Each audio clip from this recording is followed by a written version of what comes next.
আসসালামু আলাইকুম গাইস, কি অবস্থা সবার? আশা করি সবাই ভালো আছেন। Welcome to my another recipe blog. তো আমি আজকে আপনাদের সাথে আরও একটা দারুণ রেসিপি শেয়ার করব। আশা করি আপনাদের রেসিপিটা ভালো লাগবে। তো চলে আসুন, দেখা যাক।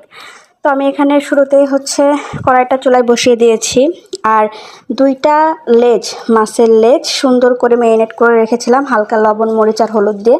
তো আপনারা এখানে চাইলে রুই মাছ, চাইলে সিলভার মাছ, যে কোনো কাঁটাযুক্ত মাছের লেজ ব্যবহার করতে পারেন। তো আমার বাসায় সিলভার মাছের লেজ 2টা ছিল, আমি সেটাই ব্যবহার করেছি। এটা অলমোস্ট আধা ঘন্টা আগে লাল ঝাল, মরিচ, লবণ আর হালকা একটু হলুদ দিয়ে ম্যারিনেট করে রাখলেই হবে। তারপরে এটা ভালো করে এপাশ ওপাশ করে ভাজতে হবে। তো দেখতে পাচ্ছেন আমি এটা সুন্দর করে ভেজে নিচ্ছি।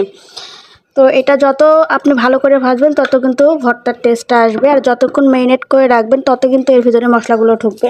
সব বিষয়গুলো আপনাদের অবশ্যই মাথায় রাখতে হবে, এবং সেই হিসেবেই আপনাদের মাছের লেজ দুটো রেডি